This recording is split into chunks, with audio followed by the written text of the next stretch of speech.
Have you ever been overwhelmed by all the choices there are when it comes to pumps?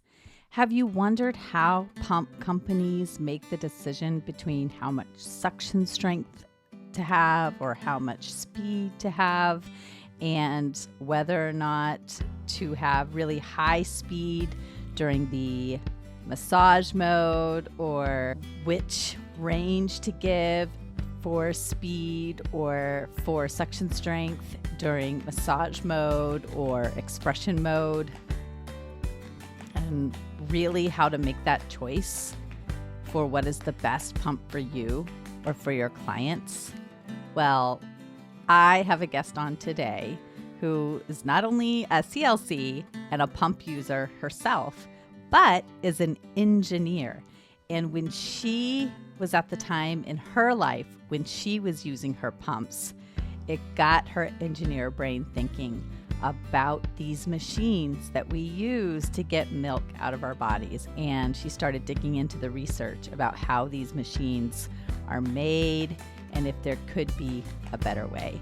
And so I'm so happy to bring to you Alex, who is here to talk to us about pump engineering and all the choices that pump manufacturers are making when they're trying to design pumps for consumers, so that you can be better informed and also so that you can feel good about the choices you make when you select your pump. So let's get into it. When I began breastfeeding, I was blindsided by how difficult it was. Having known only a handful of people who had ever done it and only seeing it up close a couple of times, I had a huge learning curve. Since then, I've become a doula, a childbirth educator, and an internationally board-certified lactation consultant, or an IBCLC. I'm your host, Lo Nigrosh, and I welcome you to the Milk Making Minutes, where we explore the systemic, medical, and cultural barriers that make feeding our babies so difficult, so that you know your baby feeding struggles are not your fault, and your triumphs really are the miracles you feel they are. Hey, Alex, welcome back to the Milk Making Minutes. I'm so glad to see you again. Oh, you too. Thank you. Yeah. So I'm having you back because you were on already to share your personal baby feeding story, and I'll have that linked in the show notes. But throughout that story, it shared how you came to do the work that you do now with pumps Yeah. and with your milk drop cushion to make pumping more comfortable. And as we were talking, I thought, oh my gosh, I need to have you back on to talk to us about everything you've learned as an engineer about pumping technology. Sure. And yeah, so Yeah, that's what we're going to talk about today. that's so cool. I think going through life as an engineer, you usually just assume that nobody wants to hear what you've learned because I don't know, for various reasons. So I'm always happy to chat about it and I'll try to keep it entertaining I as think well. it will be. And I Yeah. think this is important. This is an important conversation for anyone who use pumps and who's making a decision between pumps to understand, because everything that I've learned about pumps and about the 7 years that I've been doing this is essentially they're all about the same, right? It's Yeah, I mean, there's certain what we would call variables and they have ranges. And so you're limited by a few things, and those variables might be cost, they might be materials, they might be suction level, but in the end, like, they all have to fit in these parameters. So, yeah, they're similar. There's some differences, but yeah. yeah, some differences. And within each of those variables, like some I get asked all the time, which is the very best pump? And I never can tell anybody a straightforward answer. I say, and then I start Yeah, talking about these different variables between the yeah, different pumps. And that's because different people respond differently to the different variables of the different pumps. So it's really hard to know for each Yeah, person what is going to be best for them. exactly, spot on. That's the thing, I guess, that is so interesting from an engineering perspective is that a pump is a machine, but you're using it with a human, and Mhm. humans are not machines. They don't behave how you expect. And especially in the realm of pumps, if you think about who is using them, when in their life they're using them, there is more than just the physical milk come out of breast, chest. It's so much more than that. There's hormones that are required for milk production and letdown. There is this connection with baby.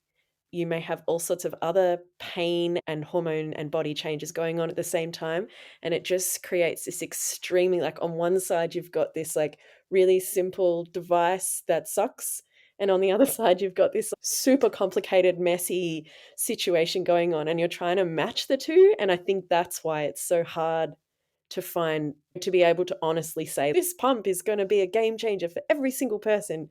And I think, yeah, there's definitely a mismatch there. So it's not just you. I think we have exactly the same issue with Milk Drop, and I'm sure every single pump manufacturer has the same thing where they're trying to suit everybody, but they just aren't gonna suit everyone. Which means Exactly. for us as women and people who pump, we have to try lots of different things, which gets expensive and frustrating. And we probably assume that it's us. It's nothing to do with us. It's just Right. how it works.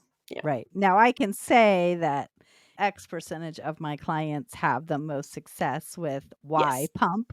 Yeah, it's a distribution. The majority of people will be fine with the majority of pumps, and then there will be people at the ends that need a slightly different fit or a slightly different rhythm or a slightly more or less suction. Yeah, even just the shape of the flange can change the experience.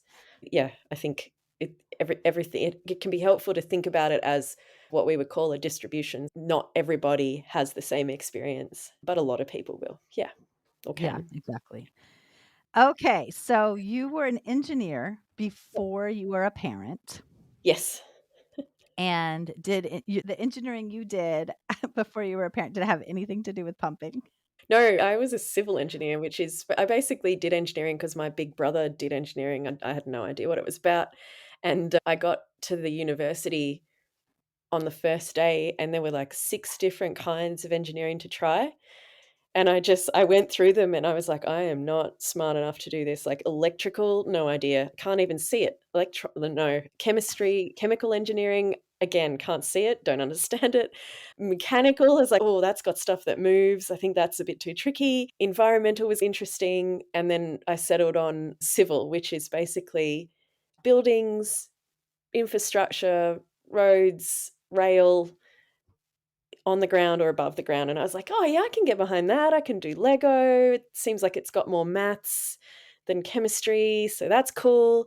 So, yeah, that's how I ended up doing it, and I worked in structural engineering for a while, and then I lived in Canada and did avalanche engineering for a bit, which was super fun, and Yeah. then, yeah, came back and got welcomed into the real world, having kids and struggling with pumps. Yeah, I didn't come from a mechanical or a biomedical engineering background at all, but I think engineering, like any job or profession, it's just a method of solving problems, and every human is good at solving problems. They just solve it in their Mhm. own way, and engineering's just like one approach for doing that that seems to work fairly well. Ah, Yeah. awesome. I love hearing that background. So Yeah. then you had this intense struggle with both breastfeeding your baby from the Yeah. body and with pumping. Yeah. And you started looking at this machine that was supposed to be taking milk out of your body, Yeah. and your engineer brain starts Yeah, move. yeah, I mean, it was probably by about month 3 because I think I was just in survival mode, but after a while, I ended up having to pump quite a lot, and after a fair while, it was just blowing me away how I don't wanna be rude about it because it's a device that helps a lot of people, but I felt like it was quite rudimentary compared with the level of engineering and design that we see in other spheres. So to me, it was almost like a feminist thing. It's yet another area where there isn't research and there isn't that much funding put towards getting something that really works very well, and I think that's what started really eating away at me. Plus, I was I have a really busy week coming up, and I thought, what better way to reduce my stress than to go onto feastandfettle.com and order meals for that week so I can just take one thing off of my plate by putting delicious meals onto my plate. See what I did there? So I went on to their website. It's really easy to use. I looked at all of the menu options for the week, and some of the things I'm excited about are some grilled steak tips with a delicious Thai peanut sauce and some green beans with a soy sesame sauce that's on the side. But there's so many other things. And that is one of the ways that I am choosing to provide self care for myself so that I can reduce my stress load. If you would like to do the same and spend more time with your family and less time worrying about what's for dinner, go to feastandfettle.com to get home cooked meals delivered right to your front door. And you can get $30 off your first week's delivery by using my code MILK, MILK, and just let somebody else cook for you. You won't regret it. Getting damage and pain myself, and so I was trying to figure out how to deal with that. And so, yeah, I started looking at the research, which is the first step in I was like, surely there's some research on this that will give me some hints on what to try. And I found that there was like almost more research on how to get cows to milk effectively, Mm-hmm. because happy cow, More more milk, money. more money. Mm-hmm. But for us to milk effectively, I'm using air quotes there if you can't Yes, see. I know. I was about to say Alex just used air quotes with to milk effectively. More effectively. Yeah, there's just not as much, and it just seemed that that got me interested. And then my husband's a GP, I think you call them family doctors in the The US. States, and Yeah. so he had the whole physiology of things, and was we started looking at papers that were looking at how a baby sucks. And I was looking at that and I was like, "Whoa, that's totally different from what I thought was happening, and it's totally different from what my pump is doing." And that kind of, yeah, I guess that difference really got me thinking about why pumps don't do that too. And Yeah. So what do pumps do? yeah, so you having worked with pumps for so long, you could probably explain this better than me, but most pumps, they just apply suction. So they have a little you put your breast into them, and every single pump, whether it's manual, electric, traditional bottles or wearable bottles, they all operate on the same principle, which is there's some sort of way to move a diaphragm, which is like a flexible membrane, back and forth. And by moving that flexible membrane back and forth, you are pulling you're creating suction in a sealed container. And because your breast is soft, you then pull the breast or the nipple tissue back and forth as well. And the only difference between a handheld pump, think like a pump on a water or something like that, is that instead of doing it by your hand, you're doing it with a motor. And the only difference between the traditional pumps and the wearable ones is the shape of where the milk is collected. There's nothing Mm, particularly fancy in all those different kinds of pumps. okay. And then in the wearable pumps, there's two separate motors, Yeah, yes, correct. Yeah. one in And each. some of the more powerful traditional pumps actually have two separate motors as well. That's how they're able to get that extra suction. So So, like the each quote unquote hospital grade pumps are yeah. double motors. Yeah, some of them are, some of them aren't. You can usually tell because you can have different controls Mhm. sometimes for each side. That's one way to tell. And yeah, you can get quite high suction from that because you've got double the motor. Okay. But yeah, that's pretty much it. And I guess, yeah, so it just has this suction. It's just like a vacuum cleaner. But then when you open up a pump, what Yeah. does the motor look like Yeah. So inside of a this pump? is where it's different. But basically, you just have like when you open up a pump, there'll be a bunch of wires. There'll be like a piece, they call it like a circuit board, which is just like a piece of, I don't know, plastic, and it'll have a whole lot of like silver bits soldered onto it. That's Uh-huh. basically there to, when you press a button, little signals travel through there and tell the pump to do stuff. Yeah, we're And then all you just have familiar with circuit boards, I think, from yeah, computers and yeah. yeah.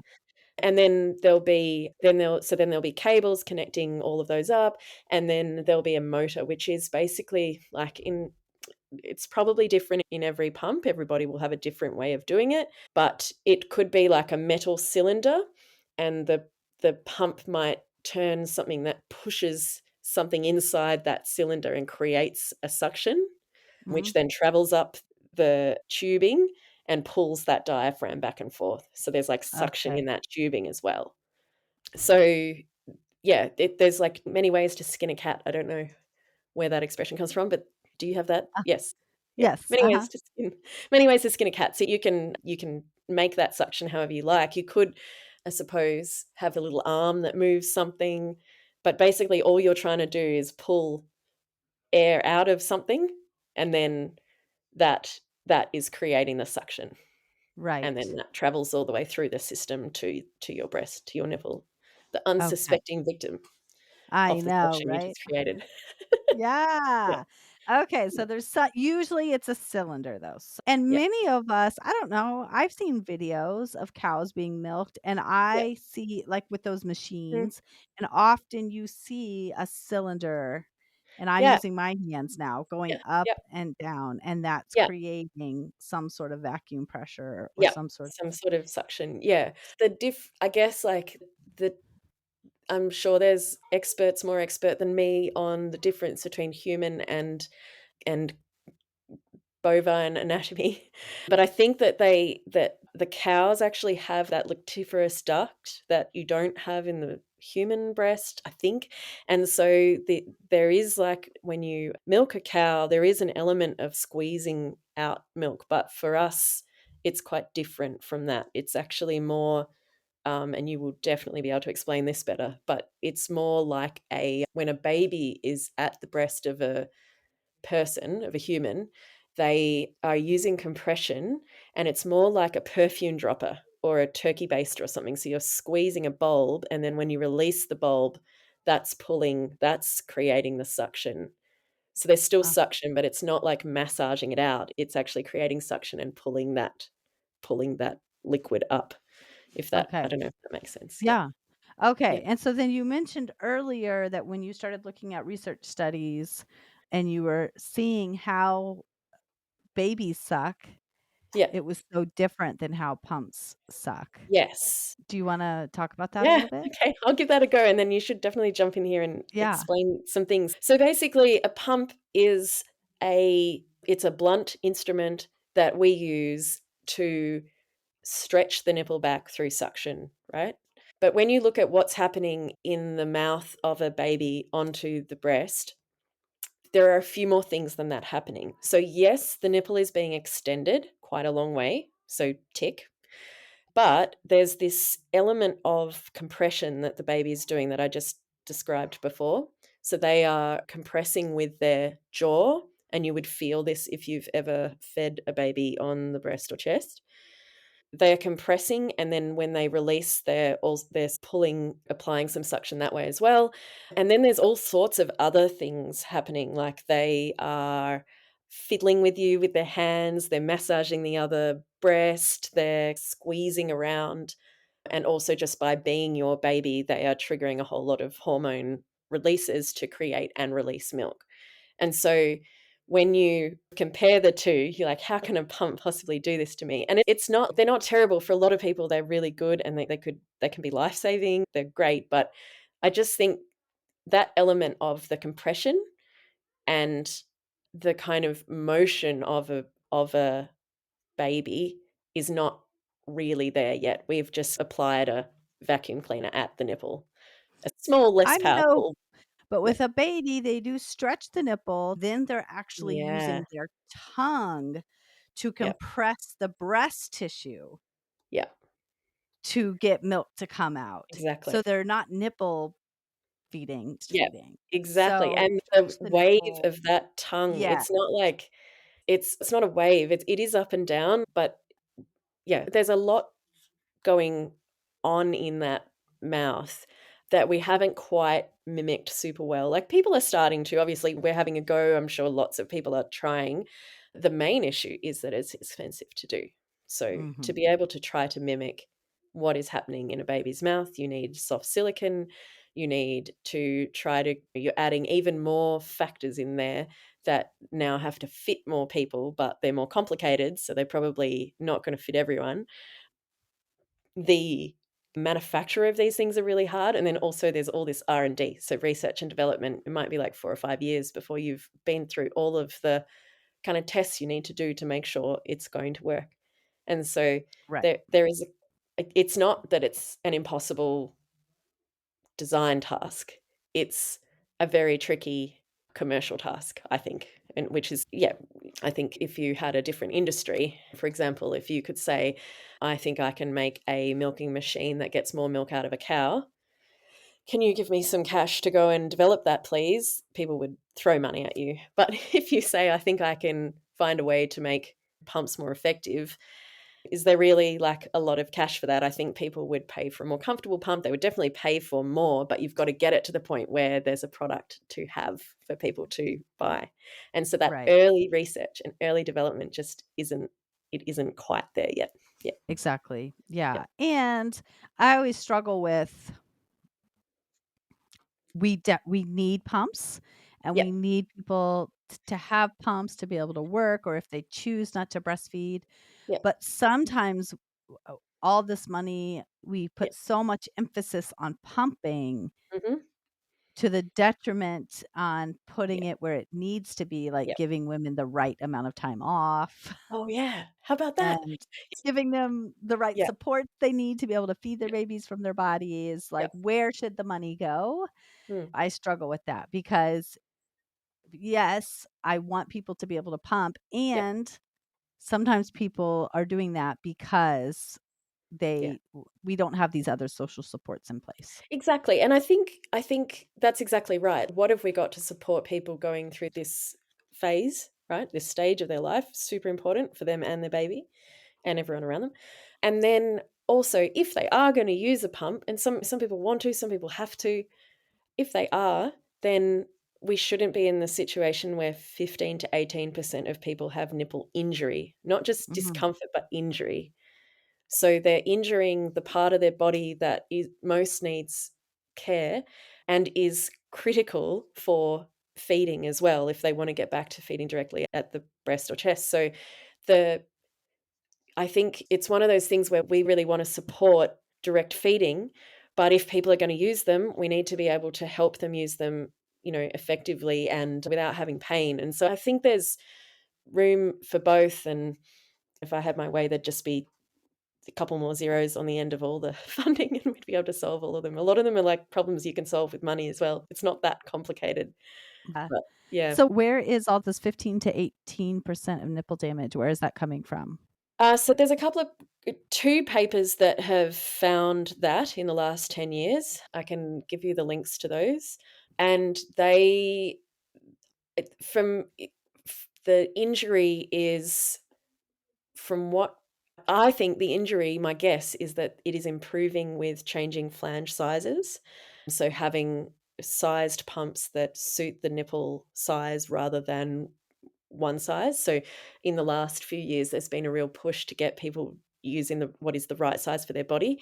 And I think that will make a big difference. And then I think also other softer materials and trying to change the way pumps are used. And then also a big part of it, I think, is education. One of the things that I did when I first got the pump, I was probably on the wrong size.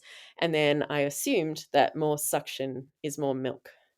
But actually more suction was Right. just more pain. And I talk I about pain, this to yeah, people a lot. Yeah. exactly. So I think there's a few things that that can improve that result. But yeah, that was from a couple of papers in the last few years, and hopefully we can improve that. If you're listening to this podcast, then you are more than aware of all the barriers that can make feeding our babies so difficult. You are also more than aware that support can make all the difference.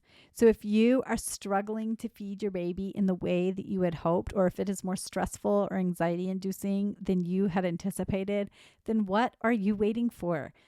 I am here for you.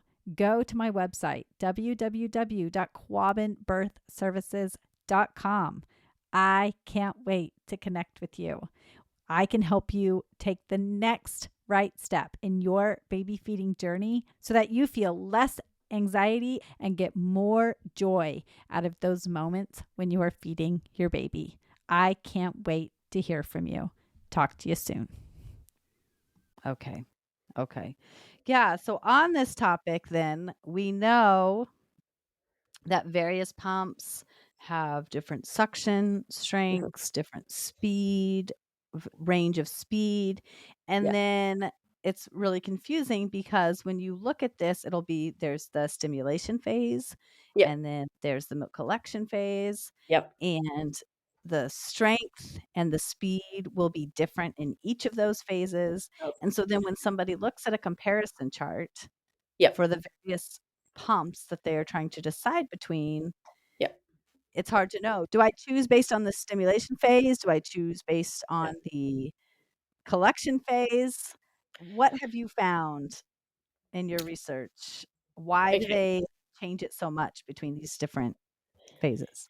Look, honestly, it's not, from what I can gather, it's not like a particular reason. I think so maybe I'll just go back. Like there's some research on the pattern of sucking, right? Like how suction is if you think about it in like a wave. Do you remember in school when you did sine and cos? I don't know if anyone remembers those, but they're like this wave. And the how broad the wave is. So is it like a big ocean wave but really strong? Or is it like a little ripple from throwing a pebble in and you got so if you think about those waves, they're all different. And you can basically create any of them. If you're sitting down to design a pump tomorrow and I'd be like, what wave do you want to create? You'd be like, I'm not sure. Where's the data? Like, how do we know what works for women? And I would say, we don't have a lot of that. And you would say, okay, I guess let's just try this one and then we'll try that one and then we'll try and get some feedback from our customers and they can tell us what they like.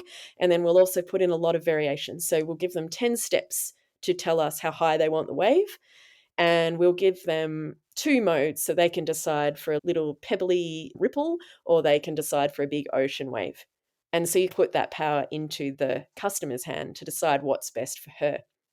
But I guess the issue for that is it's really super confusing. And we're used to, when we buy things, setting them up and ranking them and saying, okay, if I'm going to spend $300 more on this pump, why? What's the big deal? Is it because it's better quality or is it just brand? Like, how do I know why this pump is better? So I would say, like most pumps, they have very similar lower and higher suction levels, and you can probably control them however works best for your body.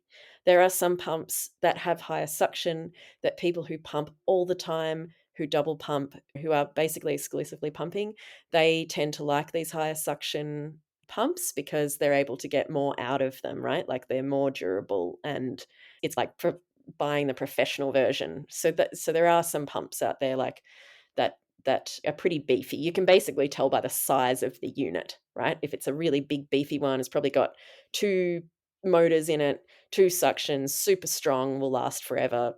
Probably not that portable, but at that point you don't really care about that. And then it goes all the way back to these kind of cute little portable ones that you can just pop in your pocket and walk around. And for most people, they're fine, but for some people, they don't have enough suction to get milk. And you really aren't going to know until you try it. So the best thing would be to find some good friends and ask them to clean it and sterilize it and try theirs or buy a new flange set. Or you can also rent pumps and you can try them that way. But yeah, most pumps have a stimulation phase, most pumps have expression or they call it something else as well. Stimulation or massage and then expression phase, and most pumps have a similar suction level. One thing to watch out for though, some of the cheaper pumps aren't regulated.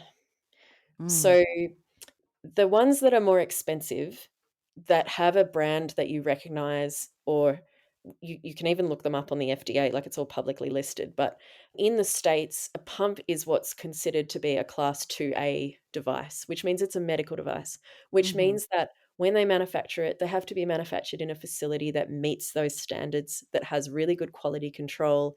That, for example, when you press number 10 suction, it is actually going to be that level of suction as opposed to something stronger that might hurt you or something that might flick off and do something dangerous. So they have much better quality control.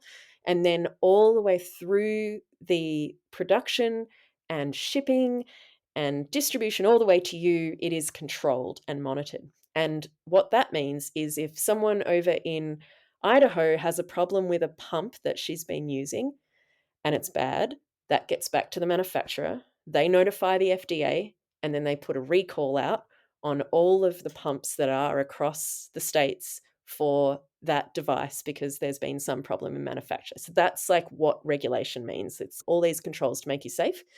But there are a lot of pumps that don't do that, and they're really cheap, and you can get them on Amazon, and they look the same, and they don't have those controls. So it's up to the individual manufacturer or brand, and you've got to decide whether you're okay with that.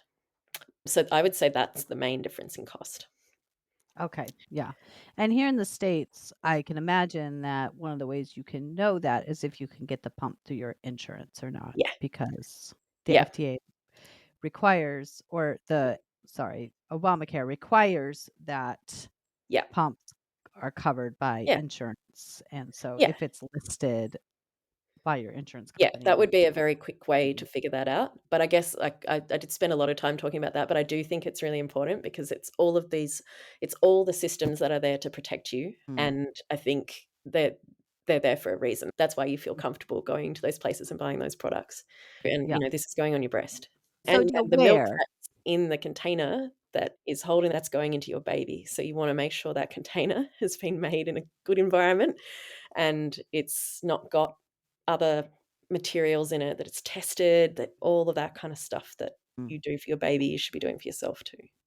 okay, Yeah. that's good to know. Yeah.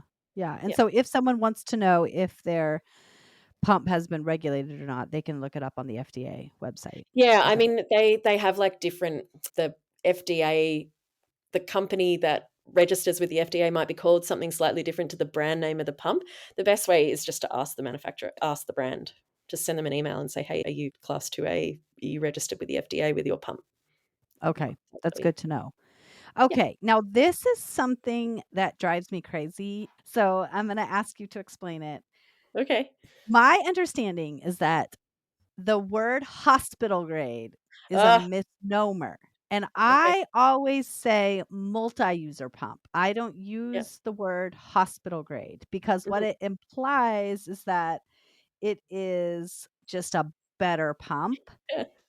And that's not necessarily true, and people will sometimes spend lots and lots of money to have Yeah. a quote hospital grade pump when really it's just a multi-user pump. Yep. So can you explain functionally from an engineer's perspective Mhm. why some pumps are called hospital grade pumps? To be honest, I can't find a reason other than marketing or trying to communicate a feature of the pump. So there's 2 definitions that I've come across for hospital grade. One is exactly what you're talking about, so multi-user, meaning open, or you might have seen the words open or closed loop, which basically just means that it's okay to use between patients in a hospital because milk isn't going back into the pump itself. So they can basically throw away, or you can take home the flange and the valve and all these parts that we know really well now because we've just learnt that on this episode. So you take that home, and then they can take that pump to the next person who needs it. So it's multi user pumps. The second definition is a proxy for strength. Hospital grade kind of implies a higher strength or higher durability or just like better quality in general. But I've never come across a standard or a regulation or a definition of what hospital grade means. People do report suction in millimeters of mercury, I think, MHG. So sometimes they equate that, but there's no that I can find any engineering definition of what that is, what that number is. And the other thing to watch out for when people report MHG is that might be the suction at the motor. But once it travels through the system, past through the tubes, past the diaphragm, into your little contained area, you lose a little bit of suction all the way through. And so the MHG on one pump might be lower, but actually at the nipple is higher.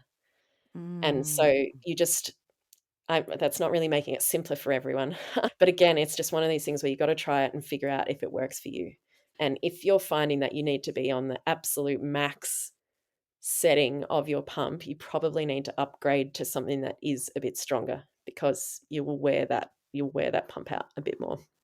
That's good to know. Okay. So then But the primary hospital yeah, grade pump, I'm yeah, using air quotes again, that you see across the board in most yeah, hospitals here in the US is the Medela Symphony. That's yeah, $2,000 if you were to yeah, buy it. yeah. Why does it cost so much? That one has some very durable equipment in it. So Okay. it's going to last for it's probably designed to last for I don't know what their design life is. They'll probably do it in cycles, number of sucks, but that might last 5, 10 years. I don't know, you'd have to talk to a hospital, someone who orders the equipment, I might be wrong there. But it's designed to last longer and for more use and more people. And so any any product that you are increasing the design life, that's the term that we use in engineering. If you're increasing the design life for, you then have to pay more for better quality parts that are more durable, machined in a certain way that aren't going to just snap and break. So it's like higher standard engineering. Whether it's $2,000 worth or less is a different question. I don't know. I haven't seen what it costs to make those. But But there's yeah, they nothing yeah. inherently better about that pump as a pump. It's just the higher quality. High It's not yeah. gonna fall apart. It's gonna last longer. It's gonna last longer. It might be more it'll definitely be more quality control. There might be, like I don't know if there's more settings. I don't think there are really. It maybe goes to a higher suction than some. It might go to a little higher. Um, People do report that they like it they like it better than their at-home Medela, but if I were yeah. to compare it to, like, the Spectra, Yeah. I'm not sure that it's much better than the Spectra. Yeah, I did use that Symphony and I had a Medela Personal, and there is a difference in suction between Yes. those, but there's Right. also it's tiny and yeah. But Mhm. yeah, I would say, having not worked there and huge caveat on all of that, but just going back to principles of design, they are if you want to increase the design life and the durability of anything, it costs more. So a big driver for a lot of pump manufacturers is cost. How do we get this thing to be affordable for people? And the way that you do that is by making things intentionally like they'll last as long as you need it, but no longer. You know how when you buy Mhm. some products, I don't know if you've ever had a MacBook or whatever, those guys are the most amazing at that. I feel like you have your warranty for a year or something, and then, like, at Right. 366 days, it breaks. R So it's like that. Like, the engineering I guess, like, the simplest way to explain it is you can make a bridge out of putting 2 bricks and a plank over it, but the Uh-huh. engineering part is, like, how thin can I make that plank? How small can I make the brick? Like, how can I design this so that it's the absolute minimum that it needs to be, but it's still safe and it still works and it still does all of these things, but it just doesn't cost the world to Right. do. Right. So that's what's happening here. Like they are just people are trying to create something that still costs you a couple of $100 rather than a couple of thousand, and they have to compromise somewhere. Okay. Great. Thank you so Yeah. much for clearing that up because when Yeah. people say hospital grade, I don't correct them, but then I'll always say multi-user 'cause Well, yeah, yeah, I'm you just trying say it back I'm and you hope that they yeah. Yeah, yeah, it's hard. I have noticed, like, from my side, it's like, how do I explain this feature with language that people already get? Because mm, you can't just introduce a new term. We don't have time, the attention span we have and the I willingness we know. have to, like, learn everything. We're just like, "Oh, just tell me what I need." So it can be hard to explain. So I can see how they came up with that, and it's pretty clever, but yeah, Plus sad it gets misleading. people to go out and spend $2,000 on a pump Yeah, that no, that I they don't think think they that's need at okay. home. Yeah, Yeah, or rent them for months on end. yeah, Yeah. yeah. Just Okay, and Go ahead. Interestingly, just one other little thing, like, I have this hypothesis that one of the reasons why flange sizes are or used to be, like, pretty much the same size for everyone is, again, a cost and trying to meet all needs. So if you think about it, like, you're sitting there in the design studio and you're like, "Hey, how wide do we make this flange?" And someone's, "I don't know, how wide are people's nipples?" And you're like, "Oh, we don't actually have a lot of research on that. Let's go and measure some, and then we'll just choose the biggest one because that will fit everyone." Can you see how that would have happened? So you're like, "Okay, we'll just Right. use 24. That'll fit everyone. If someone's smaller, it'll still fit, and not very many people will need much bigger than that, so they won't be damaged by using something." Except Um, they are. yeah, exactly. So this is where the assumption that smaller can just fit in the bigger one goes wrong, right? That's like this big flaw in the whole idea. And the other thing is that when you just manufacture in one size, it's a lot cheaper because you're not changing your production runs. So you can bring the cost down a lot. And so you can see how that happened. But then there's this gap where they haven't gone back and found out how that worked and did anyone get damaged and what should we do? And that's when people are like, oh, actually, maybe we need smaller sizes. And often that comes from the women using it themselves. Like I remember reading about is it Pumping Pals or something? It was a guy who saw his Mhm. partner pump and he was like, this isn't working. I'll make something. So it Right. often comes from the people using them. Yeah. Yeah. Yeah, and that was the final thing I was gonna ask you about is phalanges because Yeah. I have a private practice, that's my primary focus, but I do work in a hospital just 2 days a month on Yeah. the postpartum floor, and I do this because I think it's important to have a wide range of experience as an IBCLC, Yeah. and because it is really fun to get in there with those brand new moms and brand new Yeah. babies and just get to see what's happening and what they're experiencing. And Yeah. one of the things that I try to do with every single person who's open is say, "Hey, would you like me to measure you so that you know around about what size your phalanges are?" And I always explain, listen, this isn't an exact science. So I'm Yep. going to give you a number, I'll write it down for you. But really, the best thing to do is try out a couple of sizes that are around this size and see what feels the most comfortable, what produces the most amount of milk, because it's part science and part art. Yep. It's not exact. Yep. So I always explain that to people. But in the hospital, we give them a kit to use with their hospital grade pump that I if they're think I going to know be where this is pumping while they're going. there, and it comes with the 24s and the 27s, so they already have those, and then we have 21s, which we often run out of because it's the Yeah. smallest size we have, and then we also have tons and tons of 30s and 36s. I have never once in my life measured somebody at a 30, much less a 36. Why do they even I don't manufacture? know.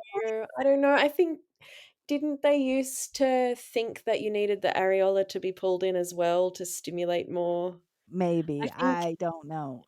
yeah, I'm not sure. I One thing I often see because we get people coming to us after they've tried everything, right? Like, they're not in a good place.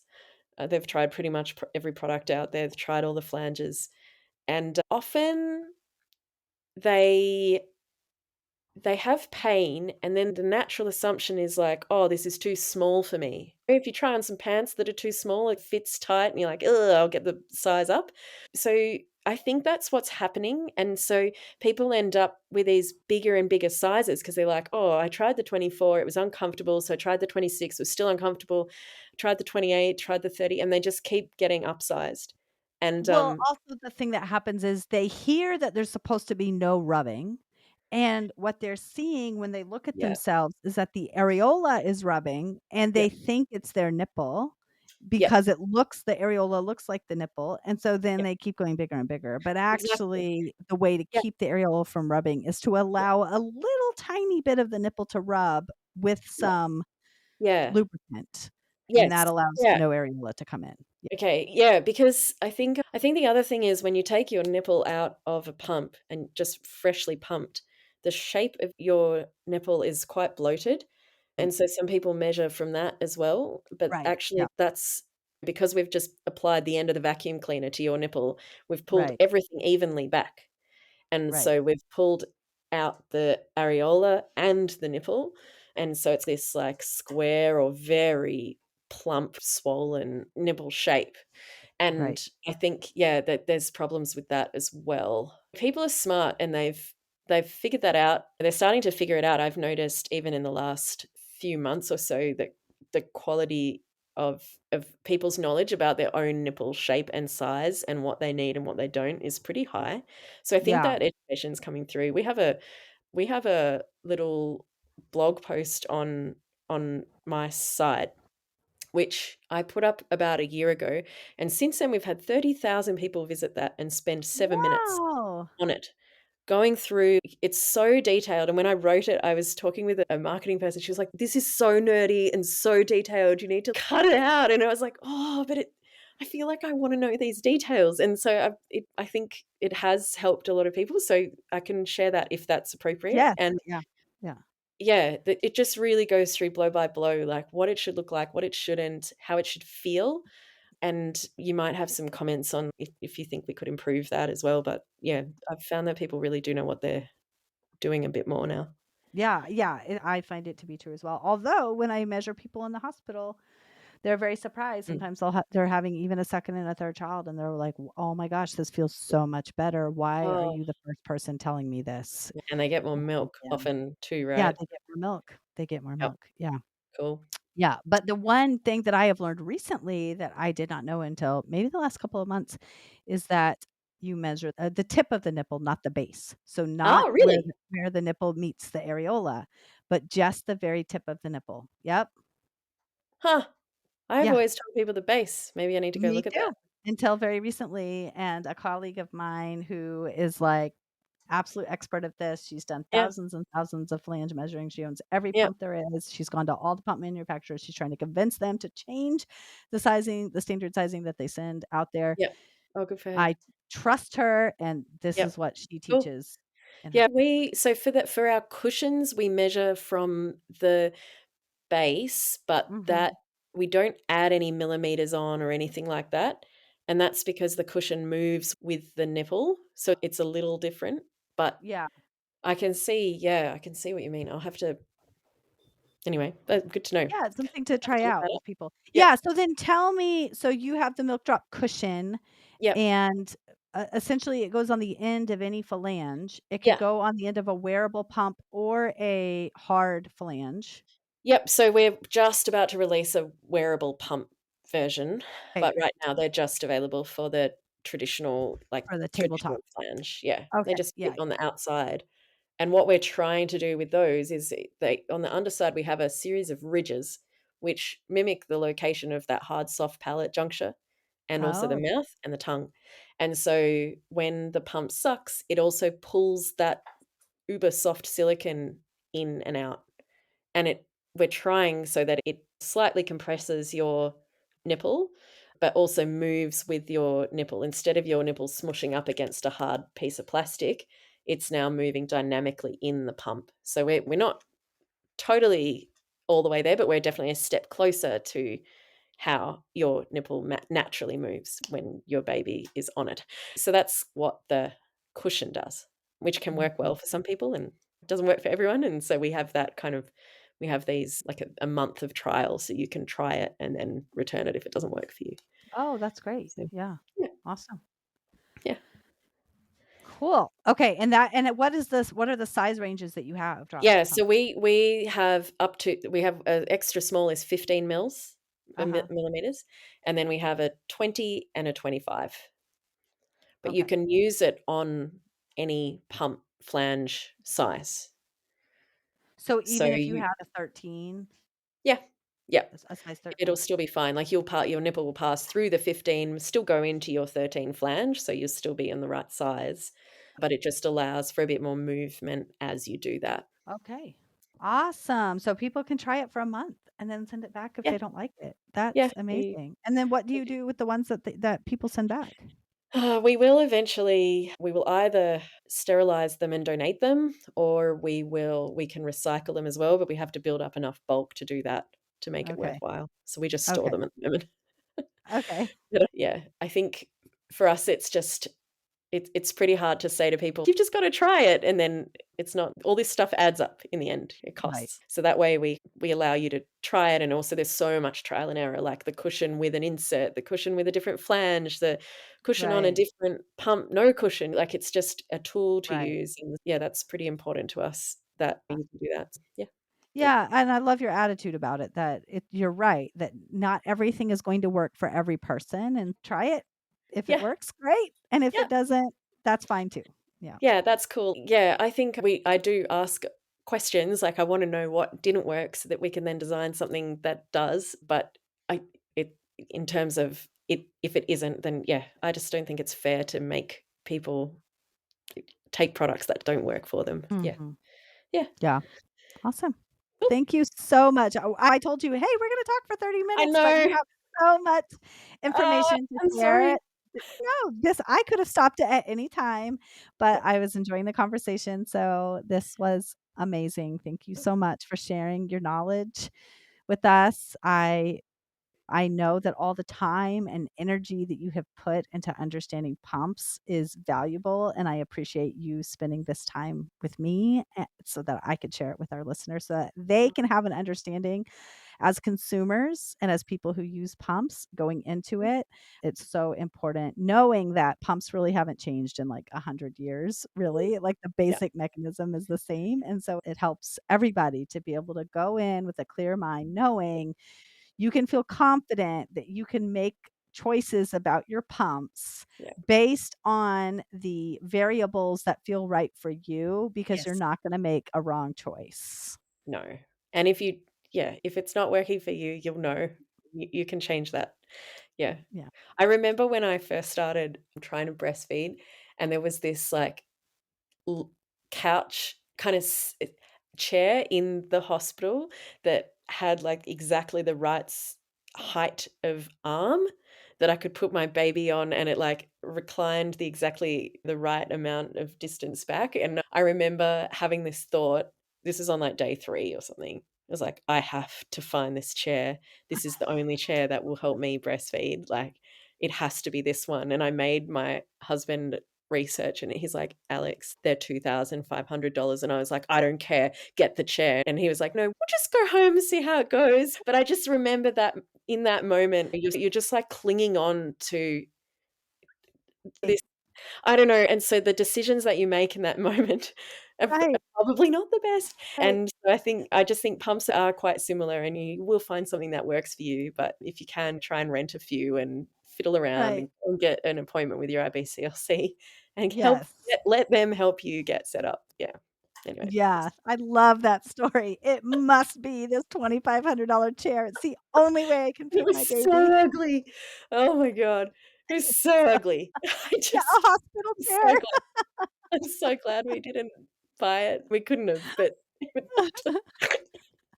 terrible. Anyway, I some life love that. decisions are good that they passed you by. Right. Thank you so much for having me, and, yeah, I really appreciate your curiosity, and hopefully I haven't said anything incorrect or offended anybody who makes pumps, so much respect to all of you, and I hope, yeah, Yeah, no, this if I've was said anything wrong or if someone picks something up, please let me know and we can adjust it. yeah, absolutely, and you know what? I've been corrected on this podcast before, and Yeah, then I went in and I said in the audio, "Guess what? A listener reached out and they told me such and such was wrong, and I yeah, looked it up and it was wrong, so here's the corrected audio." And yeah, then I corrected it. that's just the world working as it should, so, yeah, Yeah, if anyone disagrees, that's cool, that's yeah, science. Yep, exactly. Yep, cool. yep, so we know that this is the opinion of Alex and Lo and of nobody else.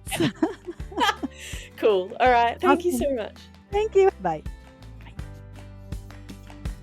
So, in a nutshell, our bodies are these incredibly complex organisms that are able to create milk. And then the interaction between a baby and a mammary gland is way more complex than a vacuum system sucking the milk out. And there are only so many variables that a pump manufacturer can think about to suck that milk out.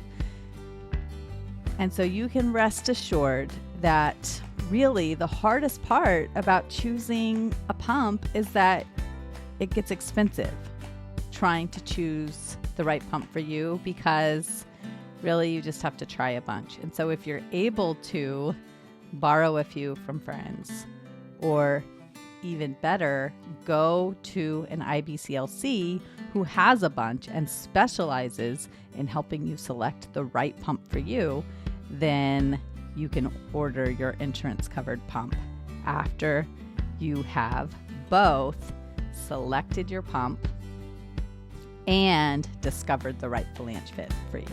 With that being said, I was so delighted to have this conversation with Alex. And if you want to talk more about how pumps worked for you, what your process was in selecting the right breast pump, join my Milk Making Minutes community group on Facebook. And if you would like to have more time to feed your baby, whether that's from your body or whether your kids are already grown and you're not feeding them from your body, and you live in Massachusetts or Connecticut or Rhode Island or New Hampshire, go to feastandfettle.com and get your first week's delivery of home-cooked meals, $30 off with my code MILK, MILK. I got another delivery last night, and we had these delicious, kind of spicy green beans and steak tips with a delicious peanut sauce. They were so good. So check it out if you want to get some extra time back. With that, I'll see you on Monday. Bye.